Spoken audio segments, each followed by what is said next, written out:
Expertly wielding a full arsenal of futuristic weapons, Frank Castle is a formidable one-man army. With a steadfast resolve to deliver justice to his enemies, the Punisher won't cease in his mission until every last round is fired. Caught in the crossfire of a mob hit that killed his family, Frank Castle clung to life through sheer force of will and his unquenchable thirst for vengeance. Unwilling to let more innocents suffer at the hands of criminals, Castle took the law into his own hands as the Punisher. Thanks to an experimental serum that vastly extended his lifespan, the Punisher's war has continued into the far-flung future. As a member of the new Marvel Knights, his impressive arsenal has become a vital part of Black Widow's crusade against Doom 2099.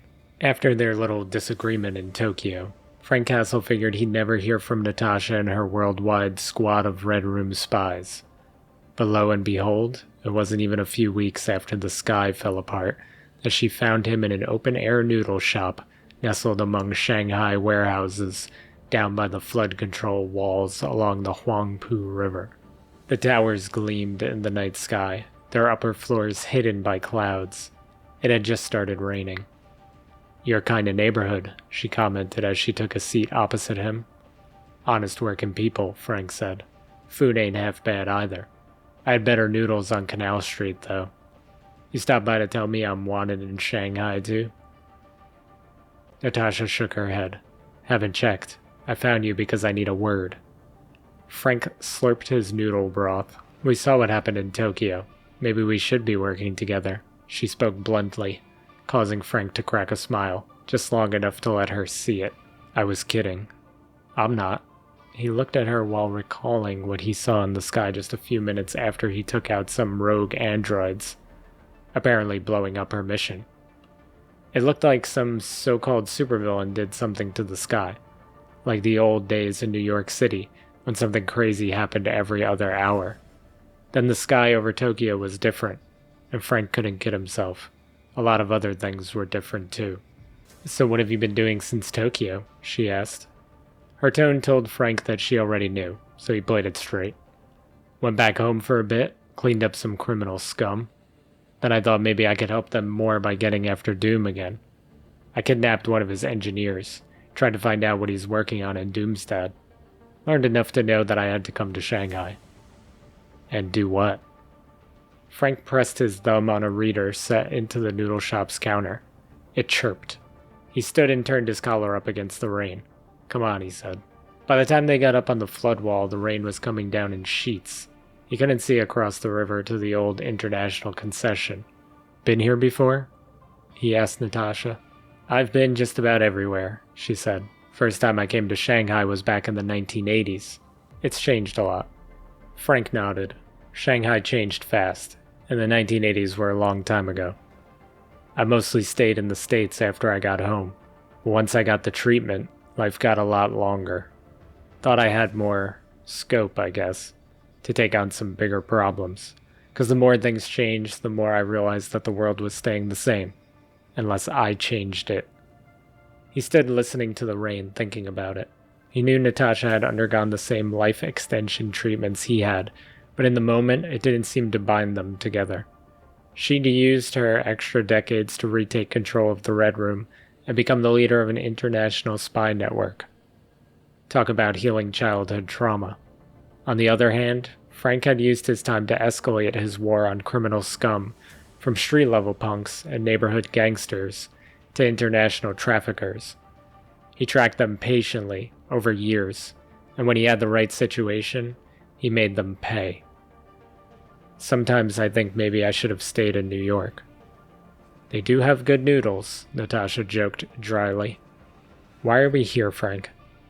Frank pointed at a row of piers across the Huangpu River, barely visible through the heavy rain and the mist coming up off the river. "Blue hull, single stack, no containers on the deck, but it's riding real low. See it?" Natasha nodded. "That ship flies a Madripoor flag, but it's running cargo for Doom. Special cargo this time. It's headed out to the Philippine Sea. When it gets into international waters and it's far enough to avoid anti-missile defense systems, it's going to launch a satellite. Something about locking down any space transport coming from Earth if the engineer was telling me the truth. Frank chuckled, which I think he was. More than that, Frank. I think it has something to do with what happened in Tokyo, Natasha added. Most likely. Frank knew it wasn't in his best interest to think too hard about the weirder things.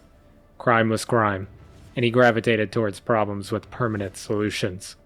Nice work, Frank, Natasha said, a bit grudgingly. We had the ship pegged, but we didn't know what it was carrying. Well, Widow, I might spend most of my time getting rid of criminal scum, but I'm not too shabby at paying attention and gathering intel. I don't always go around indulging my trigger-happy vigilante impulses. He was giving her a hard time because she'd called him a loose cannon in Tokyo, and he was still mad about it. She didn't take the bait. So sink it, she said instead. I'm sure you've got a stash of goodies somewhere that'll do the trick. Not at the pier. People work there. If I sink a ship at the port, it'll be weeks until they can work. You could see on her face that she hadn't thought about this. Yeah, he said. You've got to think about the regular person, the little person. Law-abiding, trying to get through the day. In the Red Room, those people are all just collateral damage, am I right? Maybe in the old days. Now we're all collateral damage in somebody's plan, Frank, she said, looking him dead in the eye. But he thought he'd made his point. Anyway, yeah, he said. Sinking it is the plan. Just not right here in the port. The other thing is, unless we blow it sky high, Doom could just salvage the satellite and put it on another boat. Noted. So what's your plan? You serious? Yeah, she said. We'll do it your way. Then I want you to hear me out. She stuck out a hand. He shook it and she said, Now can we get out of the rain? Visibility in the Huangpu approached zero even in daylight, and at night it was like being in a sensory deprivation tank. Frank couldn't risk garnering attention, so no lights. Instead he used passive sonar. The river bottom was a junkyard, sunken boats and other lost industrial relics stuck in the silt. Frank's scuba suit sported an advanced rebreather instead of an old-fashioned oxygen tank, so he didn't give off bubbles and didn't have to worry about getting air hoses tangled up. The bulk of the ship loomed overhead, drawing maybe 12 meters of water. That didn't leave much space under the keel for Frank to work his way in and set the charges, but he was able to lay 12 of them, 6 on either side of the keel, and then a bonus 13th at the very stern near the rudder. Each was a kilo of his own explosive concoction shaped to punch inward. One perk of being at perpetual war for decades. You learned a lot about making your own ordnance. Widow had done some advanced surveillance, and the hull wasn't armored. The charges would each rip a hole the size of Frank's van in the ship's hull. Frogman work wasn't really his style. He'd done it a few times, but he wasn't a fan. About 100 years ago, he'd seen a guy eaten by a shark. The guy was murdering scum and deserved it, but that didn't make Frank love being underwater. After a careful swim back downriver and across to the industrial flats, he stripped off the scuba suit. Natasha helped him stash it near the seawall inside an abandoned car. Everything go okay? She asked. Yeah, Frank said. Don't need a bath now. They didn't want to draw attention to themselves, so they stayed perched atop a Red Room safe house in the old French concession. Natasha piloted an infra detector drone that stayed a few kilometers above and behind the old container ship as it wallowed through the Philippine Sea toward international waters. There it is, Frank said as the ship's deck slid open, revealing a launch gantry that lifted toward vertical. The rocket was small, and Frank snorted when he saw the painted Latverian flag on its nose cone. He's got an ego, doesn't he? Black Widow observed. She held the drone control out to Frank. You want to do the honors? He took the control and patched the visual feed into a visor lens he'd been wearing for hours. The detector's view appeared before him like he was looking down from above and behind it. Smoke spurted from the inside of the ship as the rocket's engines began their pre-ignition sequence. Doom, you scum. I hope you're watching, Frank said, and triggered the detonator. The ocean around the ship heaved and the launch gantry tipped to a 20-degree angle.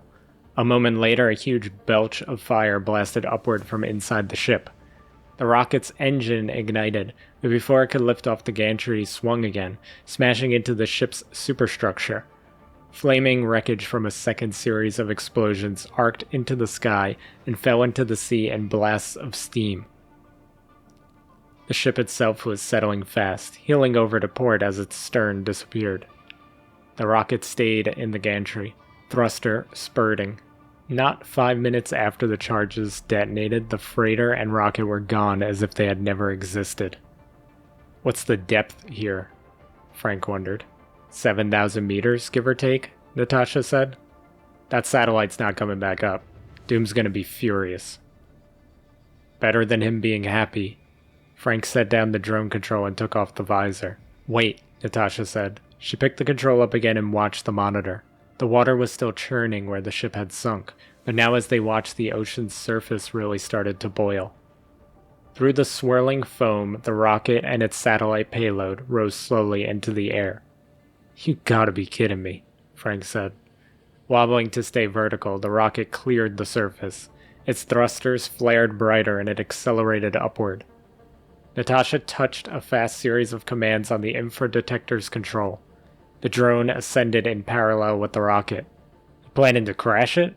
Frank asked. That rocket's gonna be way too fast in a minute. Yeah, she said, but I don't need that long. She stood up from her controls, reaching into her gear with focused swiftness.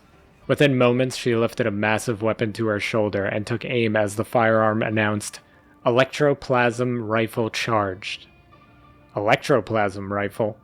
Partly Frank was wondering why she hadn't mentioned the drone was a flying target, and partly he was wondering where he could get an electroplasm rifle of his own. My little failsafe, Natasha said. She breathed deeply and fired the shot. On the screen, the discharge of the electroplasm rifle whited out the screen as it annihilated the rocket, and the drone with it. From their perch, Frank watched fragments of the rocket spiral out of the sky, below a massive fireball that dissipated into tendrils of smoke. Gobs of electroplasm fell along with the wreckage, crackling as they hit the surface of the ocean. Ashamed to lose the infradetector, Natasha said, but a small price to pay to finish the job. You didn't trust me to get it done, Frank said. Of course I trusted you, Frank. You said you were going to blow up the ship, and you did. As she spoke, Natasha commanded the agents at the closest Red Room safe house to mobilize. Her spy network would make it disappear. But I also knew we're dealing with Doom here, and if there's one thing we all need to know, it's that when you go up against Doom, you need a backup plan. So, she shrugged. That's what I did. He understood, even if he still felt like she should have told him she was doing it. Guess we ended up working together after all. Yeah, Natasha said. We should do it again. Maybe, he said. If this op is any indication, we got some kinks to iron out. Also, I want an electroplasm rifle. She gave him a sideways smile, revealing nothing. I'm putting together a team, you know. A few people who aren't afraid of unconventional methods. Maybe they've got what you might call a checkered past. But now they're trying to do what's right for the little guy, like those dock workers back in Shanghai. They'll be able to go to work tomorrow. So, doing good, sticking up for the downtrodden? What are we, knights? Beats being driven by revenge and a death wish, Natasha said. Frank considered this. He'd forgotten what it had been like to be on the warpath solo, and if the sky was falling, maybe he did need a hand. If you say so, yeah, okay. I'm in.